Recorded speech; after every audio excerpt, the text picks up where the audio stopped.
എല്ലാവർക്കും നമസ്കാരം. എന്റർടൈൻമെന്റ് കീഴിലേക്ക് എല്ലാവർക്കും സ്വാഗതം. യെസ്, എന്റർടൈൻമെന്റ് കിഴി റിയാക്ഷനാണ് എമ്പുരാൻ.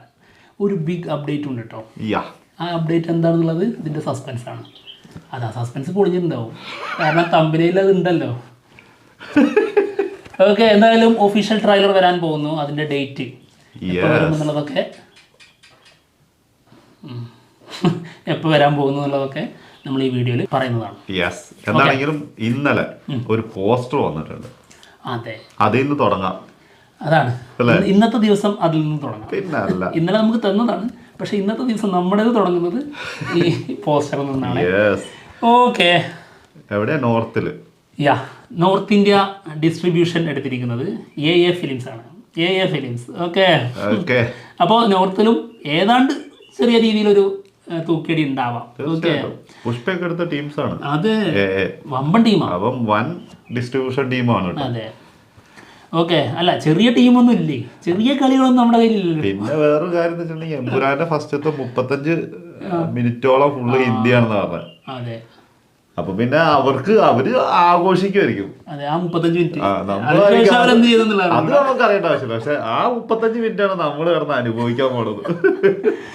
ഓക്കെ, എന്തായാലും ഇതില് എബ്രാം ഖുറേഷിയുടെ ആ ലുക്ക്, കിഡിലെ ലുക്കിലെ ഏതാ സാധനം, ഏതാ ഫോണ്, അതെ, ഏതാ ഗ്ലാസ്,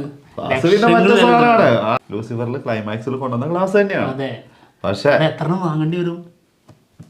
ഒരൊറ്റ മാത്രം മുന്നോട്ടുണ്ടാവില്ല. അതൊരു ശരിയാണ്. ഓക്കെ, എന്തായാലും കിഡിലെ ലുക്കിലാണ് ഈ പോസ്റ്റർ വന്നിരിക്കുന്നത്. ഈ ഇഷ്യൂ ഉണ്ടായില്ലേ, അതായത് ഇതിൻ്റെ പ്രൊഡക്ഷൻ മാറുന്നു എന്നുള്ള ആ ഒരു ഇഷ്യൂ തുടങ്ങിയതിന് ശേഷം പിന്നെ അവർ തന്നിരിക്കുന്ന ഓരോ അപ്ഡേറ്റ്സിലും ഇവരുടെ, അതായത് മാസീവായിട്ടുള്ള എല്ലാവരും ഉൾപ്പെടുത്തിയിട്ടുള്ള ഒരു പോസ്റ്റർ ഉണ്ടായിരുന്നു. അത് അതിൻ്റെ തന്നെ അനൗൺസ്മെൻ്റ് ആയിരുന്നു. ആരാണ് ഇതിൻ്റെ പുതിയ പാർട്ട്നേഴ്സ് എന്നുള്ളത് അനൗൺസ് ചെയ്തിരുന്ന ഒരു പോസ്റ്ററാണത്. അതിലല്ലാതെ വേറെ ഒരു പോസ്റ്ററിലും ഒരാളുടെ പേരുമില്ല. അതെ, നന്നായി, ആരും വേണ്ട. അതായത് ആശീർവാദ് ഇല്ല, ഗോകുലം മൂവീസിൻ്റെ ഇല്ല, പിന്നെ സുഭാസ്കർ, അതായത് ലൈക്ക പ്രൊഡക്ഷൻസിൻ്റെ ഇല്ല, ഒന്നുമില്ല. ഇത് പോസ്റ്റർ മാത്രം കിട്ടിയാൽ മതി. മറ്റുള്ളതൊക്കെ നമുക്ക് അറിയാലോ. ഇനിയിപ്പോൾ അതിങ്ങനെ ഇടയ്ക്കിടയ്ക്ക് പറയേണ്ട ആവശ്യമില്ല. അതുകൊണ്ട് തന്നെ അത് അവോയ്ഡ് ചെയ്തതിന് ഒരു കുഴപ്പമൊന്നുമില്ല കേട്ടോ. ഓക്കെ, എന്തായാലും ഇന്നലെ മറ്റൊരു പോസ്റ്റർ വന്നിട്ടുണ്ടായിരുന്നു. അതായത് സ്റ്റീഫൻ നെടുമ്പള്ളിയുടെ അങ്ങനെ നിൽക്കുന്ന ഒരു പോസ്റ്റർ ഉണ്ടായിരുന്നില്ലേ, അതായത് FDFSന്റെ സ്റ്റാർട്ട് ചെയ്യുന്ന ഏത് ടൈമാണെന്ന് കാണിച്ചിട്ടുള്ള പോസ്റ്റർ. ആ പോസ്റ്റർ വന്നതിന് ശേഷം അതിനെക്കുറിച്ച് ഒരുപാട് ഡീകോഡിങ് വീഡിയോസും അല്ലെങ്കിൽ കുറേ പോസ്റ്റൊക്കെ കണ്ടു. അതായത് അതിൽ സ്പെഷ്യലായിട്ട് എടുത്ത് പറയുന്ന കാര്യം, ഇത് ഫ്ലാഷ് ബാക്കിലാവാനാണ് സാധ്യത. പിന്നെ ഗോവർദ്ധൻ ആളെ ആദ്യമായി കാണുന്നത് ഈ ഒരു പരിപാടിക്കിടയിലായിരിക്കാം എന്നുള്ളതൊക്കെയാണ് ഓരോരുത്തരുടെ കണ്ടെത്തൽ. ആയിരിക്കും ചിലപ്പോൾ, പറയാൻ പറ്റില്ല. അതിനുള്ള തെളിവാണ്. അതായത് ഗോവർദ്ധൻ്റെ ആ ഒരു കൊടയൊക്കെ പിടിച്ച് നിൽക്കുന്നതിൻ്റെ അടിയിൽ ഒരു ക്യാമറ ആയിട്ട് നിൽക്കുന്നതുണ്ട്.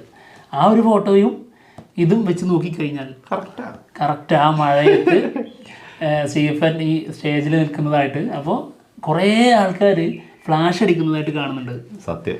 അപ്പോൾ മിക്കവാറും ഗോവർദ്ധൻ ആദ്യമായിട്ട് കാണുന്നത്, ഗോവർദ്ധൻ ആദ്യമായിട്ട് സ്റ്റീഫൻ നെടുമ്പള്ളിയെ കാണുന്നത് അവിടെ വെച്ചിട്ടായിരിക്കും. അപ്പം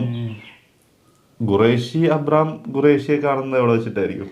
അതിലേക്ക് പിന്നെ ആളുടെ യാത്രയാണ്. അതെ, സത്യത്തിന്റെ അന്വേഷണമായിരുന്നു. ആ അന്വേഷണം തുടങ്ങാൻ കാരണം ഇവിടെ മുതലായിരിക്കും. ആയിരിക്കണം സത്യം. ആ ഒരു ഇതില് പോസ്റ്ററുകളെല്ലാം കണക്ഷൻ ഉണ്ട് കേട്ടോ. അത് അങ്ങനെ തന്നെ ആവാനാണ് ചാൻസ് കൂടുതൽ. പിന്നെ അടുത്തത് എമ്പുരാൻ വരികയാണ്. നമുക്കറിയാം, എമ്പുരാൻ വരുന്നതിന് മുന്നേ എന്താണെങ്കിലും അതിന്റെ ഫസ്റ്റ് ഇൻസ്റ്റാൾമെന്റ് വരണല്ലോ. മാർച്ച് 20 സിനിമ റിലീസിന് എത്തുന്നുണ്ട്. പക്ഷെ ഞങ്ങൾക്ക് മാത്രം കാണാൻ പറ്റില്ല. റീ റിലീസ് ആവുന്നുണ്ട്. 20-ാം തീയതിയാണ് ലൂസിഫർ റീ റിലീസിന് എത്തുന്നത്. പക്ഷെ നമ്മുടെ ഇവിടെ തിയേറ്ററിലൊന്നും വരില്ല എന്നുള്ള രീതിയിലാണ് നമുക്ക് കിട്ടിയ ഇൻഫർമേഷൻ. അതായത് ഇവിടെ എല്ലാം വർക്ക് നടന്നുകൊണ്ടിരിക്കുക. അതെ, പൂട്ടി. അതായത് ഈ നോമ്പിന്റെ ടൈമിലാണ് ഇവർക്ക് ഇങ്ങനത്തെ ഒരു ചാൻസ് കിട്ടുന്നത്. അപ്പോഴാണ് കേട്ടോ വർക്കിനുള്ളത്. അപ്പൊ ആ ടൈമില് ഇപ്പം വർക്ക് നടന്നുകൊണ്ടിരിക്കുകയാണ്. അതുകൊണ്ട് 27-ാം തീയതി എല്ലാം ആക്റ്റീവ് ആകാനുള്ളതല്ലേ. അപ്പത്തേക്കും എല്ലാം തീർക്കണ്ടേ. എല്ലാ സ്ക്രീനിലും ഉണ്ടെങ്കിൽ പിന്നെ പറയാൻ വേണ്ടി വരില്ല. എല്ലാം ഏതാണ്ട് 27-നാണ് ഇനി ഇവിടെ അടുത്തുള്ള തിയേറ്ററൊക്കെ തുറക്കുള്ളൂ എന്നുള്ള രീതിയിലാണ് പറഞ്ഞു കേൾക്കുന്നത്. പക്ഷെ എങ്കിലും നമ്മൾ വിടൂല, നമ്മളെ ദൂരെ പോയിട്ട് കണ്ടിട്ടാണെങ്കിലും ഇതിന്റെ റിവ്യൂ എവിടെയുള്ളത് അവിടെ പോയി വന്നിട്ട്. കാരണം ലൂസിഫർ റിലീസ് ചെയ്ത സമയത്ത് നമുക്ക് ഈ പരിപാടികളൊന്നുമില്ല. അതെ, നമുക്ക് റിവ്യൂ ഇടാൻ പറ്റിയിട്ടില്ല. ഞങ്ങൾ എന്തായാലും ലൂസിഫർ കണ്ടിട്ട് വന്നിട്ട് റിവ്യൂ ഇടുന്നതായിരിക്കും. പിന്നെ മറ്റൊന്ന്, അതായത് കുറച്ച് ശരിക്കും ഒരു മാസത്തിന്റെ അടുത്തോളമായി ഒരു സിനിമ തിയേറ്ററിൽ പോയി കണ്ടിട്ട്. സത്യം. പിന്നെ മറ്റൊരു കാര്യം എന്താണെന്നറിയോ, ഞങ്ങൾക്കറിയാം നമ്മുടെ കുറച്ചു പേരെങ്കിലും നമ്മുടെ റിവ്യൂ കണ്ടിട്ട് സിനിമ കാണാൻ പോകാൻ വേണ്ടി ഇരിക്കുന്ന ആൾക്കാരുണ്ട്. അപ്പം അവർക്ക് ഞങ്ങൾ പോയിട്ട് ലൂസിഫർ പോയി കണ്ടിട്ട് റിവ്യൂ ഇട്ടിട്ട് വേണം അവർക്ക് പോയി കാണാൻ. ഇത് ഇവന്റെ മാത്രം സിനിമ എങ്ങനെയുണ്ടെന്ന് അറിഞ്ഞിട്ട് എന്നിട്ട് വേണം ലൂസിഫർ കാണാൻ. ഇപ്പൊ ഞാൻ പറഞ്ഞതില്ലേ, ഇത് ഞാൻ പറഞ്ഞതല്ല, നമുക്ക് വരാൻ പോണ കമന്റ് ആണ്. അതായത് നിങ്ങൾ പറഞ്ഞിട്ട് വേണം ഞങ്ങൾക്ക് സിനിമയ്ക്ക് പോവാന്ന്. മനസ്സിലായോ?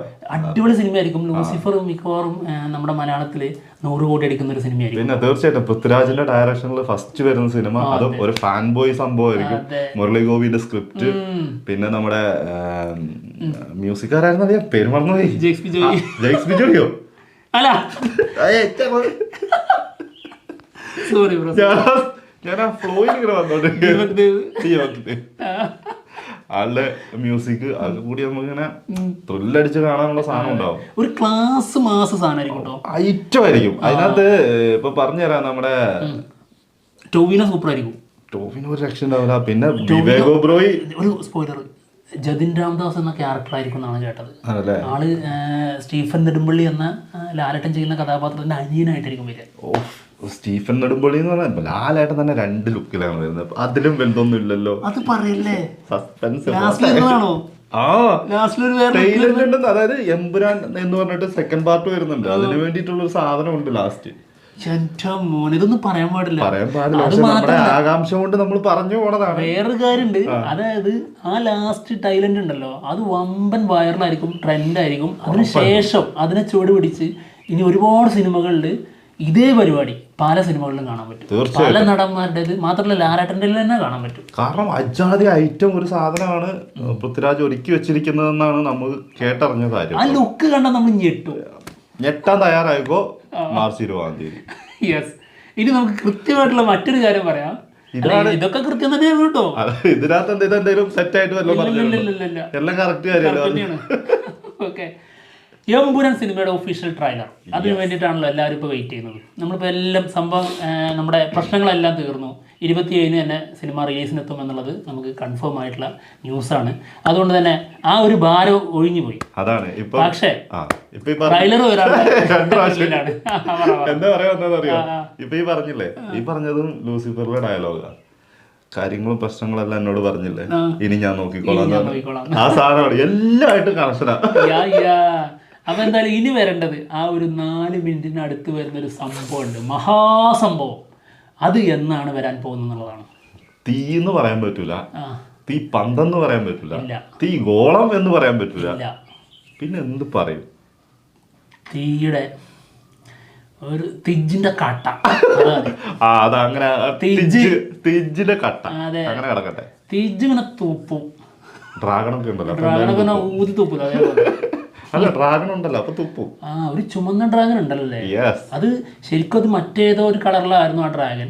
പിന്നെ സ്റ്റീഫൻ നെടുമ്പള്ളി തുപ്പിയ തീയില് വെന്തുരുക്കി ചുമന്നു പോയതാ. കൊള്ളാം. ഓക്കെ, ട്രailer വരുന്നത് 20-ാം തീയതി ആണെന്നുള്ളതാണ് നമുക്കറിയാൻ പറ്റിയത് കേട്ടോ. ഒഫീഷ്യൽ ട്രailer ലോഞ്ചും ഇതിന്റെ കൂടെ തന്നെ ഉണ്ടാവും. മുംബൈയിൽ വെച്ചിട്ടായിരിക്കാം ഇതിന്റെ ഒഫീഷ്യൽ ട്രailer ലോഞ്ച് എന്നുള്ളതാണ് കേൾക്കുന്നത്.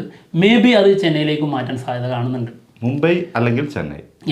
പിന്നെ ഈ ലോഞ്ചിൽ വൻ ടീമുകളൊക്കെ പങ്കെടുക്കുന്നുണ്ടെന്നാണ് കേൾക്കുന്നത്.